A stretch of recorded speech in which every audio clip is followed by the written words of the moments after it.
오늘 말씀 보도록 하겠습니다. 오늘 말씀 지난주에 이어서 요한복음 12장 24절에서 26절까지 말씀 보도록 하겠습니다.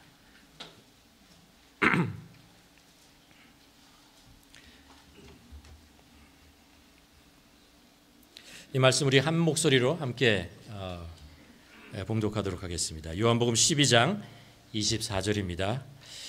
내가 진실로 진실로 너희에게 이르노니 한 알의 밀이 땅에 떨어져 죽지 아니하면 한 알 그대로 있고 죽으면 많은 열매를 맺느니라. 자기의 생명을 사랑하는 자는 잃어버릴 것이요 이 세상에서 자기의 생명을 미워하는 자는 영생하도록 보존하리라. 사람이 나를 섬기려면 나를 따르라. 나 있는 곳에 나를 섬기는 자도 거기 있으리니 사람이 나를 섬기면 내 아버지께서 그를 귀히 여기시리라. 아멘. 예수님께서 이 땅에 사셨던 모습을 한 문장으로 정리한다면 오늘 이 말씀을 가지고 정리할 수 있을 것 같습니다. 실제로 예수님께서 이 말씀을 하시는 것은 이 말씀대로 예수님께서 사시고 지금 십자가의 길로 가시기 때문에 그렇죠. 예수님의 삶이라고 하는 것이 하나의 미랄이 되어서 땅에 떨어져 죽음으로 많은 열매를 맺는 것, 그것이 이제 예수님께서 이 땅에서 하신 삶의 모습이라는 것을 우리가 알 수 있습니다. 또 이것이 예수님만의 삶이 아니고 예수님을 따르고 있는 제자들, 십자가의 은혜를 아는 모든 제자들이 따라야 하는 삶의 모습, 우리가 본이 되는 그런 모습이 된다는 것을 알 수 있습니다. 우리가 이 세상에 살아가면서 그렇죠, 이렇게 열매라는 게 있잖아요. 열매를 맺는 것 중요한데 자꾸 우리들의 인생에 열매를 맺어서 따먹는 것에만 관심을 갖는 것이 아니고 그 열매가 있다면, 우리가 정말 귀중한 생명의 열매를 원한다면 예수님께서 우리들에게 원하시는 것은 한 알의 밀알이 되라라는 것입니다. 그리고 그러면 어떻게 이 한 알의 작은 밀알이 생명을 낳는 큰 열매를 맺는 그런 존재가 될 수 있는가, 그런 인생이 될 수 있는가라고 한다면 예수님께서 가르쳐 주신 말씀은 그것입니다. 땅에 떨어져 죽어야 한다. 죽는 삶을 살아야 그렇게 열매를 맺을 수 있다라고 말씀하십니다. 오늘 이제 지난주에 이어서 이 말씀 한 번 더 보려고 합니다. 어떤 부분을 좀 우리가 구체적으로 보려고 하면은 땅에 떨어져 죽는다는 것이 무엇인가, 이걸 좀 더 자세히 좀 볼 필요가 있습니다. 왜냐하면 이것이 우리 그리스도인으로서 살아가는 구체적인 삶의 모습이기 때문에, 모습이어야 되기 때문에 이것을 우리가 좀 더 묵상할 필요가 있을 것 같습니다. 땅에 떨어져 죽는다라는 거 있잖아요. 오늘 본문의 말씀을 보면서 우리가 세 가지로 정리할 수 있는데, 첫 번째가 뭐냐면요, 깨어져야 한다는 거예요. 깨져야 한다는 것입니다. 부서져야 한다라는 것, 그것을 우리들에게 얘기하고 있습니다. 우리 인간은요, 사실 본능적으로 자기를 보호하지 않습니까? 자기를 지켜내려는 그런 본능을 가지고 있습니다. 어쩌면 하나님을 떠난 인간 있잖아요. 하나님을 떠난 인간은 어쩔 수 없이 그렇게 될 수밖에 없는 것 같아요. 하나님이 우리를 보호해 주시고 우리를 만드시고 지켜주시고 이런 창조의 원리가 있는데, 죄로 인해서 하나님을 떠난 우리 인간은 우리 스스로 우리를 보호할 수밖에 없는, 그렇게 살아야 하는 존재가 되어버렸기 때문에 계속해서 어떻게 하면은 이 보호막이라는 것을 치고 그것을 더 두껍게 만들고 더 높이 만들어야 하느냐라는 것을 가지고 계속해서 평생 살아가면서 씨름하는 존재가 되게 됩니다.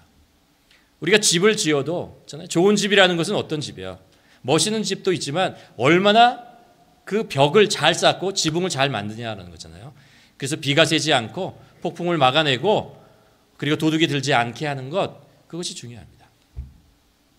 그것뿐만 아니라 그 벽을 만드는 것도 부족해서 우리들은 담을 또 만듭니다. 울타리를 만들어 놔죠. 그렇죠? 울타리를 넓게 치고 여기까지 내 것, 이것이 나의 소유, 이거 넘어오면 안 된다라고 경계를 짓습니다.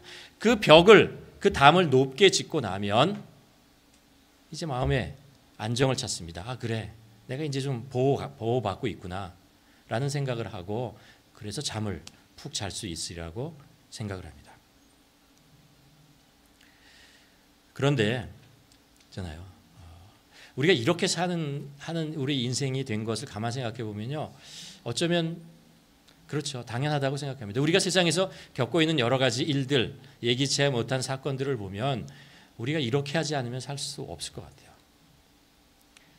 열왕기상 21장에 보면 나봇의 포도원이라는 얘기가 나옵니다. 이야기가 어떤 이야기냐면 이게 북이스라엘에 있었던 얘기예요. 나봇이라는 사람이 있었습니다. 이 사람은 이제 조상으로부터, 부모님으로부터 좋은 땅을 물려받았고 또 천성적으로 부지런하고 또 땀을 흘려서 일하는 사람이기 때문에 그곳을 잘 일궜습니다. 거기다가 포도나무를 심었고 포도나무를 잘 일궜고 그리고 많은 소출을 냈습니다. 주위에 있는 사람들이 알았어요. 이 나봇의 포도원에서 나는 포도는 정말 좋은 포도이고 사람들이 그것을 먹고 싶고 사고 싶었습니다. 그래서 그 동네의 모든 사람들이 알았습니다. 나봇의 포도원, 저기 믿을 만한 곳이야, 좋은 곳이야 라는 그런 소문이 퍼져나가게 되죠. 근데 어느 날 그 나라의 왕이 찾아왔습니다. 그리고 나봇에게 제안을 합니다. 이것을 나한테 팔아라. 내가 충분한 가치를 채워주겠다라는 그런 제안을 합니다. 나봇이 이야기를 들었는데 이 땅이라는 게 어떤 땅이에요? 조상으로부터 물려받은 귀한 땅이잖아요. 그리고 자기가 평생을 애를 써서 일궈놓은 그런 포도원입니다. 그러니까 팔고 싶지 않았어요. 그래서 이 왕에게 정중하게 거절합니다. 제가 그냥 이 땅은, 이 포도원은 제 것이고 귀한 것이기 때문에 팔지 못하겠습니다 라고 얘기했습니다. 이 왕이 어땠을까요? 왕이 기분이 나빴어요. 기분 나쁘게 돌아갔는데 기분 나쁜 걸 끝나지 않고 화가 났습니다. 내가 왕인데 가격을 쳐준다고 했는데 안 팔아? 집에 가서 알아요. 그것 때문에 병을 근데 그리고 나서 얼마가 지난 후에 이상한 소문이 돌기 시작했습니다. 어떤 소문이냐 하면 나봇이 하나님과 왕을 모독하는 말을 했다는 거예요. 나봇이 그 소문이 계속 이제 마을에 퍼져나가고 나봇이 그 얘기를 들었습니다. 도저히 이해할 수 없어요. 자기는 그러지 않았거든요. 그래서 그럴 리가 없어. 나는 그러지 않았는데. 그래서 그것을 무시하고 그냥 넘겨버리려고 했는데 이것이 큰 사건이 되고요. 계속해서 그 소문이 퍼지더니 결국 법정에 서게 됩니다. 그리고 그 법정에 많은 증인들이 서기 시작하는 거예요. 자기가 하지도 않은 그런 일들이 마치 진실인 것처럼 그 법정에서 판결을 맺게 됩니다. 그리고 돌에 맞아서 죽어요. 그것뿐만 아니라 그가 평생을 일궜던 그 포도원도 뺏기게 되는 거죠. 이 이야기를 아시죠? 그 왕과 그 왕의 아내였던 이사벨이 그 음모를 꾸려서 이렇게 한 것입니다. 여러분, 우리가 이 세상을 살다 보면 그래요. 우리가 잘못하고 우리가 욕심을 부리고 실수해가지고 있잖아요. 우리가 게을러서 어떤 어려운 경우를 당하는 것도 있어요. 사실 우리가 살고 있는 이 세상이라는 게 깨어진 세상이잖아요. 나만 그런 것이 아니고요. 모든 인간들, 우리가 살고 있는 이 시스템 안에는 인간의 욕심과 죄악이라는 것이 있습니다. 그래서 나도 모르게 불이익을 당하고 어려움을 당하고 고통을 당하고 실패하게 되고 이런 일들을 경험하게 되는 거죠. 이런 일들을 우리가 이제 이런 사회라는 것을 우리가 알게 되면 점점 경계심이 생겨요. 그래서 계속해서 이렇게 가만히 있으면 안 되겠다라는 생각을 하게 되죠. 그래서 여러분, 우리 통장에 공이 하나, 둘, 셋 있는 것으로 만족하시는 분이 있으십니까? 하나는 더 있어야 되지 않겠어요? 4개? 4개면 만족하시겠습니까? 아니죠. 5개는 있어야 된다. 밀리언은 돼야지. 이런 생각들이 우리 안에 계속 들어갑니다. 우리의 담을 이 정도 높이면 될 것 같아? 아니지. 누가 또 어떻게 할지 모르는데 좀 더 두께, 좀 더 높게 쌓아야 되겠다. 이런 우리 안에 왠지 모르는 불안과 걱정과 근심, 이런 것들이 계속 우리에게 쌓입니다. 문제는 뭐냐 하면요, 이것이 우리 자아를 딱딱하게 만들어요. 딱딱하게 만들고 자기를 보호하려는 그 기의식이 계속 가지게 되면은 이것이 우리에게 어떤 딱딱한 껍데기를 만들어 가게 됩니다. 그래서 누구를 잘 믿지 않아요.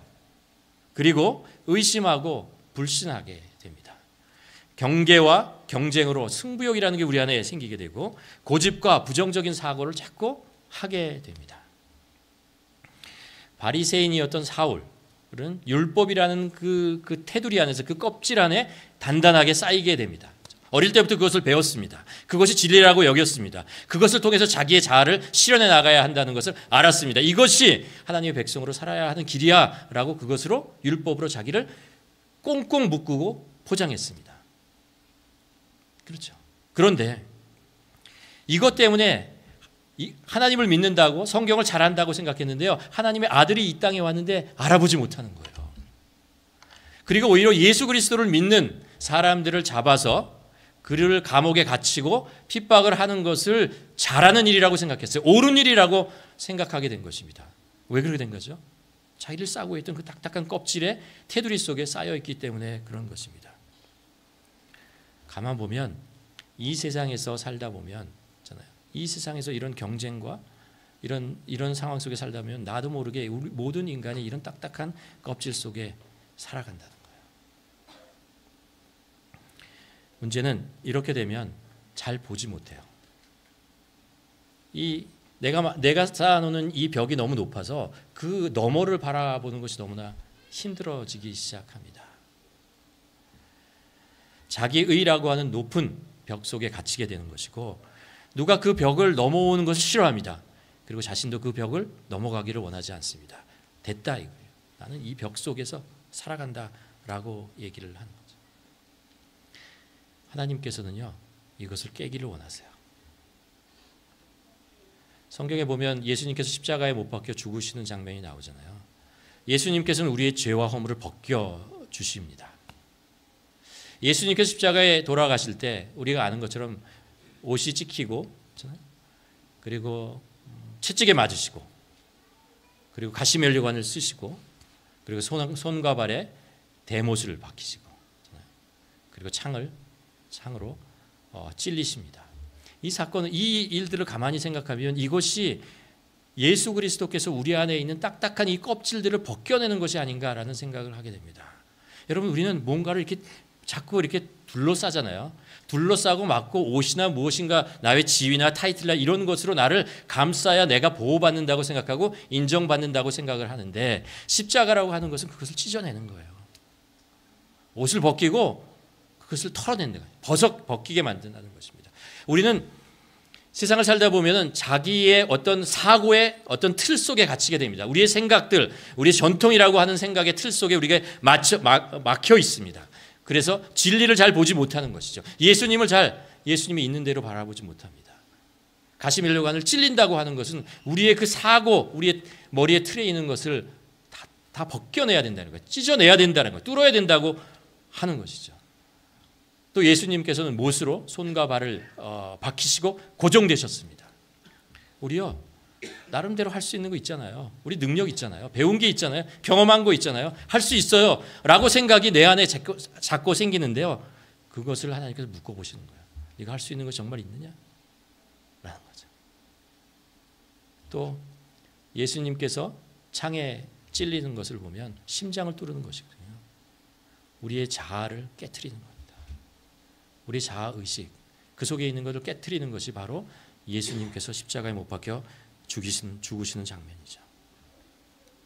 우리가 새로운 생명을 우리 안에서 태어나려면 우리 안에 있는 이 딱딱한 자아의 껍질, 우리의 죄의 껍질, 우리만을 생각하는 이것들이 깨져나가지 않으면 우리 안에 있는 그 생명이 살아나지 못한다는 거예요. 우리는 모두 다 본토 친척 아비집을 떠나 이민자로 살아가는 그런 사람들입니다. 이 기회가요, 사실은 우리의 자아가 벗겨질 좋은 환경 속에 놓여 있는 것입니다. 인간의 이 단단한 껍데기는 어떻게 벗겨집니까? 우리가 성경을 통해서도 우리의 삶 속에서 알지만 우리가 실패했을 때, 고난을 당했을 때, 시련을 겪었을 때, 길을 잃어버렸을 때, 그리고 막다른 골목에 놓이게 되었을 때, 열려있던 문이 닫혀버렸을 때, 우리는 그때 우리의 딱딱한 이 껍데기가 자아가 깨어질 수 있는 기회를 맞이하는 것입니다. 자존심 강하고 잘 나가던 바리새인 사울 있잖아요. 그가 예수님의 제자들을 소환하기 위해서 다메섹으로 가고 있을 때 예수님의 강한 빛을 받고 어떻게 되죠? 눈을 잃어버려요. 시력을 잃어버려요. 근데 많은 사람들과 같이 갔거든요. 근데 많은 사람들 중에 시력을 잃은 것은 사도 바울밖에 없어요. 이 바리새인 사울밖에 없습니다. 그리고 그 많은 사람들을 이끌고 당당하게 다메섹으로 가고 있었는데 그 눈이 멀고 나서는요, 한 발자국도 자기 힘으로 갈 수 없어요. 자기 주위에 있는 사람들로부터 인도를 받고 부축을 받고 그래야만 걸을 수 있는 존재, 나약한 존재가 되어버립니다. 그리고 지금까지 자기가 믿었던 의라고, 율법의 의라고 생각했던 것이 그것이 잘못된 것이라는 것을 알게 됩니다. 자신이 믿었고 자신이 얘기하고 그렇게 가르쳤던 모든 것이 잘못됐다는 것을 깨닫게 되는 것이죠. 아마 사울은 작아지고 싶었을 것 같아요. 숨고 싶었을 것입니다. 사람들 앞에 나오는 것이 부끄러웠을 것입니다. 근데 사실 그렇게 돼요. 사람들의 손에 이끌려 가지고 다메섹에 들어가서 골방에 갇히게 돼요. 바리새인 사울은 철저하게 깨집니다. 깨져버려요. 여러분, 이것이 사울에게 불행이라고 생각하십니까? 사울의 인생에 당하지 말아야 한 그런 불행이라고 생각하십니까? 그렇지 않죠. 사울이 깨지는 순간입니다. 깨지고 다시 태어나는 순간입니다. 3일 후에 예수님께서 아나니아라는 제자를 보내서 그의 눈을 뜨게 하십니다. 그리고 그는 다시 태어나요. 다시 보게 됩니다. 예수님을 보게 되는 거죠. 진리를 보게 됩니다. 그리고 이제 생명을 낳는 사람, 복음을 통해서 생명을 전하는 사람이 됩니다. 성경의 인물들 가만 보면요, 다 이 과정을 거쳐요. 아브라함도 그렇고요, 모세도 그렇고 다윗도 그렇고 제자들도 다 이런 자아가 깨어지는 이런 상황들을 경험하게 된다는 거죠. 그리고 깨어지고 밑바닥까지 떨어지는 이런 상황들을 그들이 경험하게 됩니다. 여러분, 우리도 살아가면서 그런 걸 경험해요. 그때 우리가 변명하고 정당화하고 아니면 다른 사람을 원망할 게 아니에요. 우리가 이 상황 속에서 우리가 깨어지는 것을 두려워하지 말아야 됩니다. 우리는 정말 깨어져야 돼요. 이런 것들은 깨어져요. 그래서 우리는 고백해야 됩니다. 뭐라고 고백해요? 내가 틀렸구나. 내가 무능하구나. 내가 바보구나. 나 때문이구나. 이 고백을 할 수 있어야 됩니다. 하나님 앞에서, 십자가 앞에서 이 고백을 할 수 있어야 됩니다. 그것이 그렇게 고백하고 그렇게 할 때 우리는 진정으로 예수님 말씀대로 심령이 가난한 자가 돼요. 그리고 십자가 앞에서 정말 애통하게 눈물을 흘리게 되고요. 하나님께 온전히 완전히 복종하게 됩니다. 온유한 자가 되는 것이죠. 그렇게 깨어져야 십자가의 은혜로 우리 안에 심어놓은 그 생명의 씨가 깨어진 그 틈을 통해서 우리 세상에 나오게 됩니다. 우리 삶 속에 나타나게 됩니다. 그리고 우리는 그 옛날의 생명, 옛날의 인생이 아니고 우리가 거듭나서 새로운 인생으로 살아가게 되는 것입니다. 이것을 예수님의 제자들은 다 겪어요. 우리가 알잖아요. 베드로는 예수님을 3번 부인하면서 수치를 당합니다. 예수님 앞에 다시는 쓰고 싶지 않았습니다. 너무 부끄러워가지고. 근데 그것을 통해서 다시 거듭나잖아요. 여러분, 깨어지는 것이 불쌍한 것이 아니고요. 깨어져야 할 때 깨어지지 않고 도망가는 것이 불쌍한 것입니다. 우리는 모두 깨어져야 참 생명을 맛볼 수 있습니다. 깨어지되 철저하게 깨어지는 것, 깨어지되 주님 앞에 십자가 앞에 깨어지는 것, 그것을 부끄러워하지 말고 있는 모습 그대로 주님 앞에 벌거벗은 모습으로 나가야 합니다. 한 번쯤은 나가야 돼요. 다 나가야 돼요. 그래서 깨트려야 됩니다. 그럴 때 우리 안에 있는 생명이, 심어놓은 이 생명이 다 밖으로 나오게 되는 것입니다. 두 번째로, 땅에 떨어져 죽는다는 것은요, 오늘 말씀을 통해서 보면 자기를 미워하는 거예요. 25절에 보면 예수님께서 이렇게 말씀합니다. 자기의 생명을 사랑하는 자는 잃어버릴 것이요, 이 세상에서 자기의 생명을 미워하는 자는 영생하도록 보존하리라. 이 말씀을 제가 한번 여러분에게 설명해 보도록 하겠습니다. 하늘의 미랄이 같은 우리의 인상이 많은 열매를 맺으려면요, 사랑의 방향이 바뀌어야 합니다. 사랑의 방향이 바뀌어요. 창세기 3장의 선악과 이야기를 보면 아담과 하와가 선악과를 따먹잖아요. 하나님의 명령을 불순종해서 따먹어요. 따먹으면서 이들의 관심이 어디에 있냐면 자기 자신에게 가게 돼요. 자기 자신을 바라보게 됩니다. 그리고 자기 자신의 벌거벗은 모습을 깨닫게 됩니다. 그래서 가려요. 우리의 관심이 우리에게 올 때 우리에게는 부끄러움이 자꾸 와요. 그래서 자꾸 가리려고 합니다. 그리고 오히려 내 안에 조금이라도 장점이 있으면 그것을 어떻게든지 부각시키고 내가 이런 사람이야 라는 것을 계속해서 주장하고 나타내려고 애를 씁니다. 그걸 뭐라고 그래요? 에고가 생긴다고 그러죠.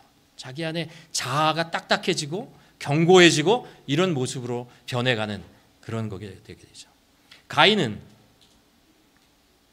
자신에게 관심이 있게 될 때 어떻게 돼요? 자기가 사랑해야 될 동생 아벨을 경쟁자로 생각을 합니다. 그리고 경쟁하게 되고 그를 미워하고 시기하고 질투하고 나중에는 돌로 쳐서 죽여요. 자신에 대해 사랑이 관심이 자기에게 향할 때 이런 모습이 되어버리는 것이죠. 우리는 바야흐로 그 인공지능 시대에 살고 있습니다. 그렇죠? AI라는 것. 이제 어린아이도 다 아는 그 어려운 단어를 있잖아요. 다 알게 되었습니다. 인간이 기계를 만들고 기계에게 명령하고 움직이는 것을 이렇게 수행하도록 하는 것이 시대가 아니라 인공지능이라고 하는 것은 자기 스스로 배우고 학습해서 자기 스스로 계속해서 능력을 키워가는 것, 지식을 키워가는 것, 그것이 이제 인공지능이라고 하는 것이죠. 그래서 인간은 인공지능으로 인해서 많은 혜택을 받을 수 있는 그런 상황 속에 놓여 있습니다. 마치 아주 똑똑한 세크레터리를 하나 얻게 된 것 같은 그런 생각이 듭니다. 근데 그것만이 아니죠. 자꾸 마음속에 불안해요. 얘가 얼마나 커질까? 어떤 능력을 가질까라는 그런 불안한 생각을 갖게 되죠. 여러분, 만일 이 인공지능에게 딱 한 가지 질문을 하고 싶다면, 할 수 있다면 무슨 질문을 하시겠습니까? 어떤 질문, 여러분? 이런 질문 해야 되지 않겠어요? 우리 인류의 미래는 어떻게 되느냐? 이런 질문 우리가 한번 해봐야 되지 않겠어요? 그런데 가만 생각해 보면요, 인공지능 AI라고 하는 것은 결국 인간의 생각과 인간의 지식과 사상과 그리고 인간의 행동 양식, 그 수천 년 동안 해왔던 그 모든 것들을 학습하는 거예요. 인간이 하지 않은 것은 배울 수가 없어요. 인간이 만들어 놓은 지식이 아니면 알 수가 없어요. 그건 모든 가지고 학습하고 그것을 더 강화시키고 발전시키고 나가는 것이 인공지능이 하는 일이죠. 그렇다면 인류의 미래가 어떻게 될까요? AI는 인간처럼 자기만을 사랑하고 남의 것을 탐하고 경쟁하고 싸우게 되지 않을까요? AI가 걱정이 되는 거 아니고 인간이 걱정되는 거예요. 그래서 저희 목사인 제가 엉뚱한 생각을 하나 했습니다. 어떤 생각을 했냐면요, 모든 AI에게 십자가의 복음을 전하고 성경을 읽도록 해야겠다, 이런 생각을 하게 됐어요. 왜냐하면 십자가의 복음이라고 하는 것은 사랑의 방향을 바꾸는 거잖아요. 우리를 향하고 있던 이기적인 사랑을 십자가의 은혜를 통해서 다른 사람들을, 이웃을 사랑하는 것으로 바꿔가는 것이 복음이잖아요. 다른 사람을 위해서 희생하고 자기 것을 내어줄 수 있는 것이 바로 십자가의 사랑이잖아요. 자신의 이익이 아니라 다른 사람의 이익을 생각하는 것이 바로 십자가의 복음이고 성경의 말씀이잖아요.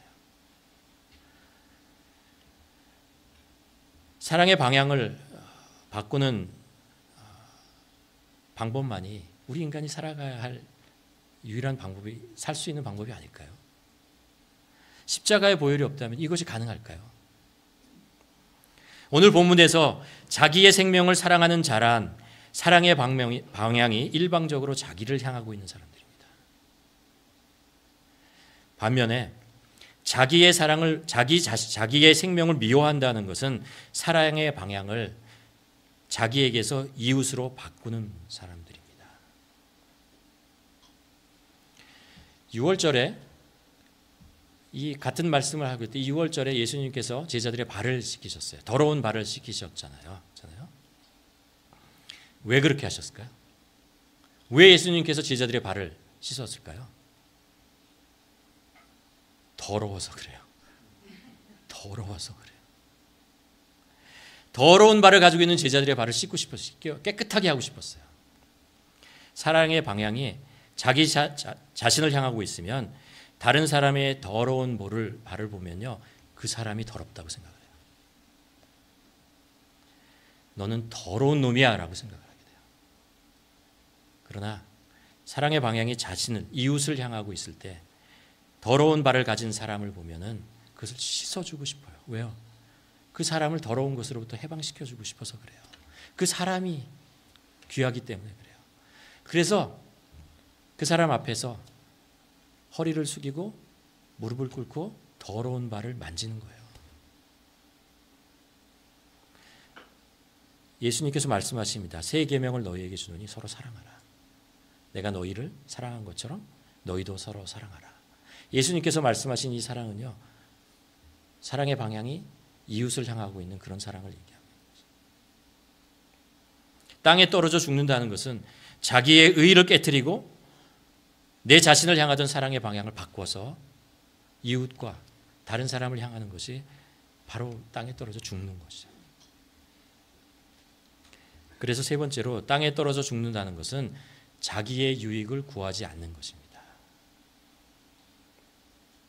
사도 바울은 고린도전서 13장 사랑의 장이라 해서 사랑이 무엇이냐라는 것을 설명하면서 사랑은 뭐라고 하죠? 자기의 유익을 구하지 않는 것이다. 또 10장에서 이렇게 얘기를 합니다. 누구든지 자기의 유익을 구하지 말고 남의 유익을 구하라. 무슨 말씀인지 아시겠죠? 그렇죠? 사랑이 자신에게서 다른 사람을 향하면 당연히 다른 사람의 유익에 관심이 있습니다. 내가 내 인생이 내 삶이 소중한 것처럼 다른 사람의 삶이 소중한다는 것을 알기 때문에 내가 나에게 유익이 되는 것이 무엇인가를 안다면 다른 사람의 유익에 대해서 생각하게 되는 것입니다. 그것은 다른 사람을 향하는 사랑이 있어야 가능한 것이고요. 그렇게 되려면 우리의 자신을 향하고 있는 자아가 깨져야 한다는 거예요. 죽어야 한다는 것입니다. 전에도 한번 말씀드린 것 같은데 어릴 때 들었던 천국과 지옥에 대한 우화 생각납니다. 천국과 지옥의 모든 사람들은 자기 팔보다 긴 숟가락을 가지고 밥을 먹더라. 그래서 이 숟가락으로 밥을 퍼서 자기 입에 넣으려면 불가능하더라. 그런데 천국의 사람들은 그럼에도 불구하고 얼굴이 뽀송뽀송하고 살이 찌고 윤기가 나는데 지옥에 사는 사람들은 똑같은 상황 속에서 계속해서 말라가고 초췌해지는 모습을 보입니다. 왜요? 천국에서는 밥을 퍼서 다른 사람에게 주더라는 거예요. 지옥은 계속해서 밥을 퍼서 자기 입에 넣으려고 하더라는 거예요. 지옥은 자신만을 사랑하고 자신만의 유익을 위해서 사는 곳이고 그래서 생명의 열매를 맺지 못합니다. 그러나 천국은 다른 사람을 사랑하고 다른 사람의 유익을 구하기 때문에 생명의 열매를 맺는 것입니다. 수천 년 인간의 역사를 통해서 인류의 미래가 어떻게 될 것인가 라는 것들을 질문한다면 우리는 이미 알아요. AI에게 물어보지 않아도 믿는 사람이건 믿지 않는 사람이건 사람은 누구나 자기의 유익만을 위해서 사는 그런 사회에서 살고 싶지 않습니다. 그리고 결국 그런 사회는, 그런 국가는 망해버립니다. 이것이 사실이죠. 십자가 보혈은 인간의 죄를 씻어줍니다. 그런데 예수님께서는 십자가에서 죽으시고 인간의 보혈을 씻기 전에 먼저 깨지셨습니다. 자기 스스로 깨졌어요. 채찍에 맞고 창에 찔리고 가시멜로관을 쓰시고 손과 발에 못을 박히시면서 철저하게 깨지셨어요. 깨졌을 때 생명이 나와요. 생명이 나온다. 우리는 때로 삶 속에서 부서지고 깨어지는 시기를 경험하게 됩니다. 누구나 다 그래요. 우리가 살고 있는 이 세상이 깨어져 있기 때문에 그래요. 이 깨어져 있는 세상은 우리를 깨트리려고 합니다. 부서뜨리려고 한다는 거죠. 그런데 우리가 그 상황 속에 놓여 있을 때 그것을 상처로만 받지 말자는 거예요. 그것을 원망의 이유로 우리가 그렇게 삼지 말자라는 거예요. 그것은 우리가 깨어져야 할 것이 깨어지는 순간이라고 생각하고 이것을 우리가 하나님 앞에 나가서 십자가 앞에 나아가서 우리가 우리 자신을 그대로 나타내고 우리 안에 가지고 있었던 그 딱딱한 껍질들을 깨어내고 주님 앞에 있는 모습 그대로 벌거벗은 모습으로 나가자라는 것입니다. 그래서 주님, 나 이런 존재예요. 나 망해야 되고요. 나 정말 이기적인 존재고요. 난 주님 앞에 쓸 수 없는 죄인이고요. 나는 좀 무능하고 별 볼 일 없는 존재입니다. 라는 사실을 고백해야 됩니다. 그것이 우리가 깨지는 순간이에요. 우리가 그렇게 주님 앞에 있는 모습 그대로 나갈 때, 깨진 모습으로 나갈 때 주님은 우리를 씻어주십니다. 우리의 더러운 것을 씻어주십니다. 그리고 우리들에게 새 옷을 입혀주세요. 금가락지를 끼워주시고 우리를 안아주십니다. 우리는 그때 다시 태어나는 거예요. 그때 우리 안에 주님께서 십자가에 보일러 주신 이 생명의, 세상의 그 생명이 아니고요, 주님이 주시는 그 생명, 십자가의 생명이 우리 안에서 살아나고 그 깨어진 틈을 통해서 생명의 씨앗이 밖으로 나오게 되는 것입니다. 그럴 때 우리가 비로소 하나님이 주시는 이 생명을 우리가 누릴 수 있고 우리의 누리는 것뿐만 아니라 우리 주위에 있는 사람들에게 이것을 전할 수 있는 것입니다. 여러분, 우리 삶 속에 이런 일들이 생깁니다. 그럴 때 이 말씀을 기억하십시오. 깨어지십시오. 깨어지는 것을 부끄러워하거나 두려워하지 마십시오. 이것이 하나님께서 우리에게 주신 기회입니다. 우리를 다시 거듭나게 하시길 주님의 뜻이 있다는 것을 믿고 나아가야 합니다.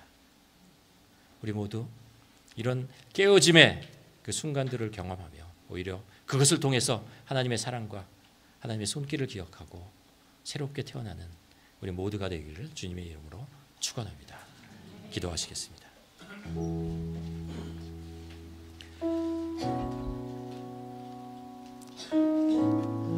예수님께서 말씀하십니다. 자기를 부인하고 자기 십자가를 지고 나를 따르라. 주님과 멍에를 지는 삶을 우리가 살아야 합니다. 우리 안에 있는 새로운 생명으로 우리는 살아야 합니다. 그러기 위해서 우리는 깨어져야 합니다. 우리의 단단한 자아, 욕심, 죄, 자신만을 향한 사랑, 이런 모든 것들이 깨어져야 합니다. 주님, 우리가 삶 속에서 경험하게 되는 이런 깨어짐의 순간, 아버지, 그것을 우리가 하나님께서 우리에게 주신 새로운 생명을 낳기 위한 기회인 것을 우리가 믿고 우리가 세상을 향해서 원망으로 나아가는 것이 아니라 자신을 인생을 한탄하는 것이 아니라 십자가 앞으로 나아가 그런 인생 되게 하여 주시옵소서. 십자가 앞으로 나아가되 우리 앞에 있는 모든 가면을 벗어버리고 우리를 감싸고 있는 모든 그 가운들을 벗어버리고 있는 모습 그대로 벌거벗은 모습으로 주님을 나아가 주님을 만나게 하여 주시옵소서. 이 시간 함께 기도하며 나아가겠습니다.